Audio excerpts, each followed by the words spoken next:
There are but a few games that aren't just played, they're remembered. Not because of some technical innovation, not because they sold millions, but because they did something rare. They made us feel like we were part of something bigger. Chrono Trigger is one of those games. Released in 1995 at the tail end of the Super Nintendo's life cycle, Chrono Trigger wasn't just a game. It was a statement about storytelling, about collaboration, and about the timeless potential of the RPG as a genre. This is why Chrono Trigger worked, and why it's, for my money, still one of the greatest games ever made.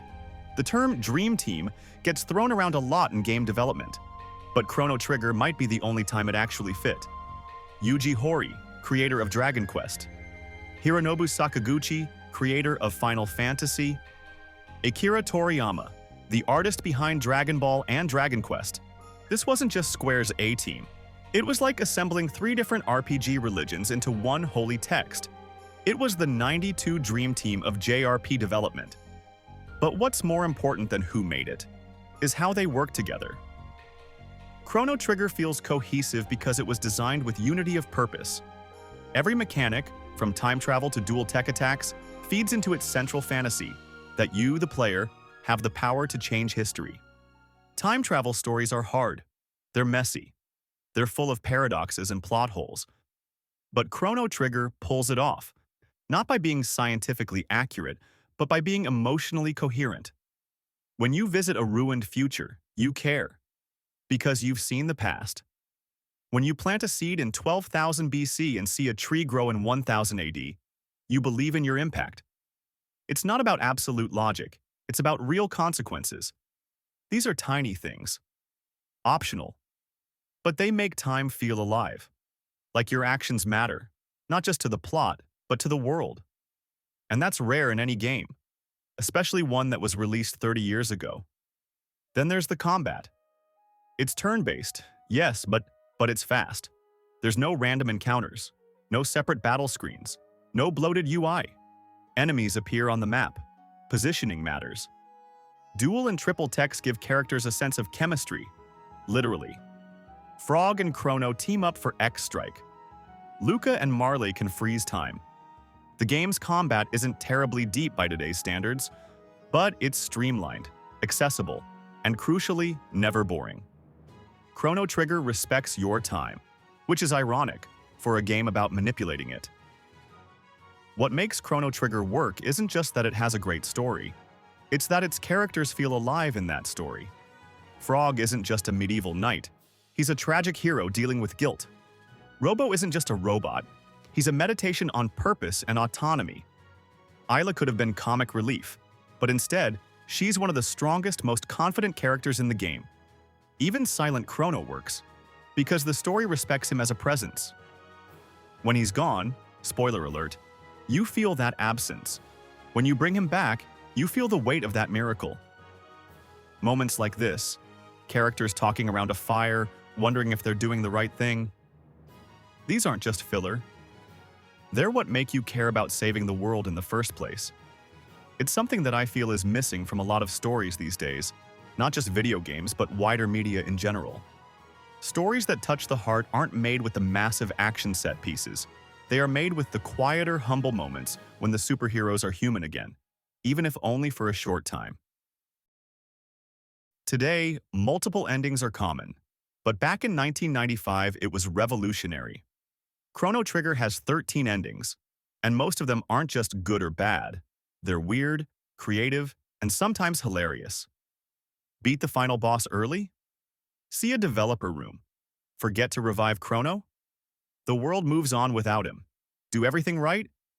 You earn a quiet, happy ending that actually feels earned. And because of the New Game Plus system, also pioneering for the time, you're encouraged to experiment. Not punished for it. It made replaying fun, not a grind.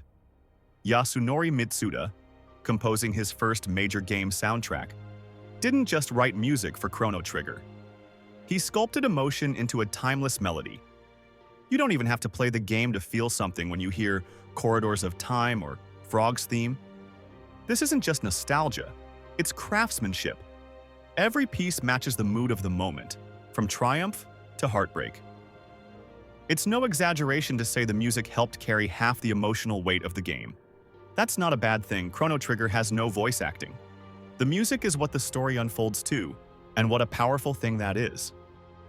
So, why does Chrono Trigger still matter? Because it did so much, so well, with so little. Because it believed games could be both fun and meaningful. Because it was ambitious without being overly pretentious. And because, even in its 16-bit pixels and despite its simple dialogue boxes, it told a story that made us feel like we could change the world, even if just one timeline at a time. There are games that age, and then there are games that feel like they were always meant to exist. Chrono Trigger is the second kind, not just a great RPG, a timeless one. I still remember the first time I played Chrono Trigger. I was maybe 10 or 11, playing it on a barely stable SNES emulator on my family's broken-down old Dell home computer, not really understanding all the systems, but completely swept up and captivated by the adventure. The time travel, the characters, the music, the way it made everything feel so very connected. Like every decision mattered across centuries. Things like that might seem commonplace by today's RPG standards, but this was a game developed in the mid-90s for a 16-bit home console. Looking back, it was no surprise that Chrono Trigger carved out its own niche amongst the Final Fantasy and Dragon Quest duopoly. Years later, when I finally got my hands on Chrono Cross, I expected more of that magic. I didn't get it. But what I got instead is a game that has stayed with me for entirely different reasons. This is not a hit piece on Chrono Cross. It's not clickbait. It's not nostalgia bait.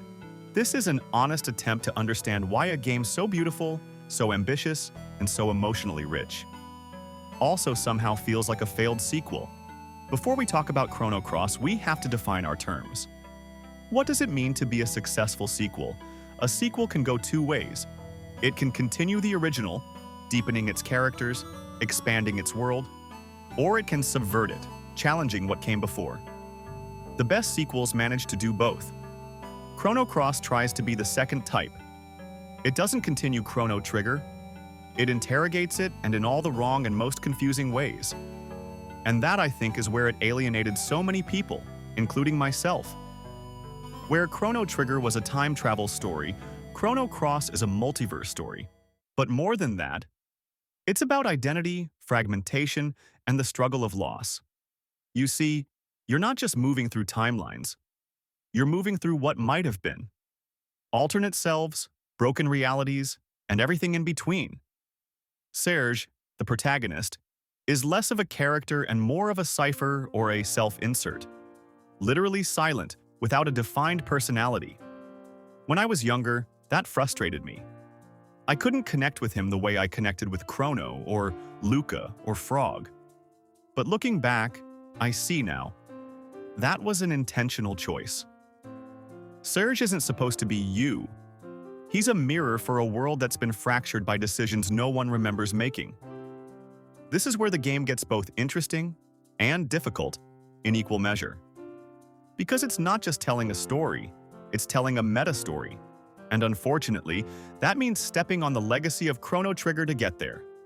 If you're a Chrono Trigger fan, you probably remember that moment. The moment when the original cast shows up. Dead. Spectral. Their lives are reduced to exposition and tragedy. Luca, one of the most brilliant, warm, and curious characters in gaming, is murdered off-screen by a character we're now supposed to sympathize with. Chrono and Marley, killed by an authoritarian government in a timeline we never get to see. As a fan, that hurt. Not because I needed happy endings, but because I needed those sad endings to mean something. What Chrono Cross does is turn Chrono Trigger's optimism into unfortunate collateral damage. And that's where, analytically, I think it fails as a sequel. Not because it contradicts Trigger, but because it doesn't earn that contradiction. It reframes a beloved story without giving the audience enough grounding to feel like that reframing was necessary or even warranted to begin with. Another problem is scope. Chrono Trigger had 7 playable characters, each with a full arc. You traveled with them, watched them grow, and saw how they changed history. Chrono Cross has over 40. It's technically impressive. recruiting characters from different towns, timelines, and species, but it's spread far, far too thin. Few of these characters have any real depth of note. Most don't even speak in cutscenes that matter. It becomes hard to feel like you're traveling with companions, the way you did in Trigger. It's more like managing a party in a tactical RPG, functional but impersonal. Very surface level to the point of fault. And again, I don't think this is a flaw in design so much as a flaw in sequel identity. When you market something as a continuation, the emotional bar should be higher. I really don't want to sound like I hate this game. I don't. In fact, I kind of appreciate it in a strange way. The combat is creative. The elemental grid system rewards experimentation. The art design is gorgeous. And the soundtrack? Quietly, one of the best I can remember off the top of my head. Yasunori Mitsuda outdid himself. This isn't just a follow-up to Trigger's soundtrack, it's something else entirely. Lush, mournful, strange. It captures Chrono Cross's central contradiction. Beauty layered over sadness. Because that's what this game is. Sad. It's about missed chances, lost futures, and the impossibility of undoing the past. And in that way, maybe it really is a sequel to Chrono Trigger. Just not the one we wanted. Chrono Trigger ended with a sense of closure, like the characters had earned their peace, finally. Chrono Cross reopens that wound and says, what if peace was just one possible outcome in an inevitable sea of tragedies? That's bold, it's ambitious, and it's artistically valid. But from the perspective of a sequel, a follow-up to one of the most emotionally satisfying games ever made, it feels like a betrayal, because when you make a sequel, you inherit a responsibility. Not just to continue the story, but to respect what came before. Chrono Cross respects Trigger conceptually, but not emotionally.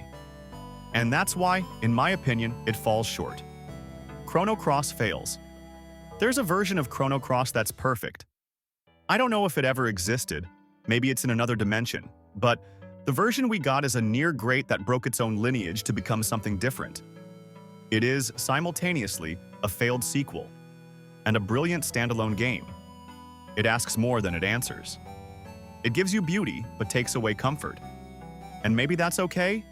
But if you were expecting Chrono Trigger 2, like I was, you probably walked away with a strange feeling in your chest. Something like, that was amazing, but why do I feel like I lost something?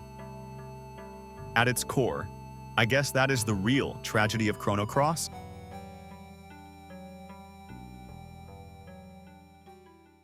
If you enjoyed this newer style of content, then I would appreciate if you could engage with our content by liking, commenting, and sharing our videos with friends.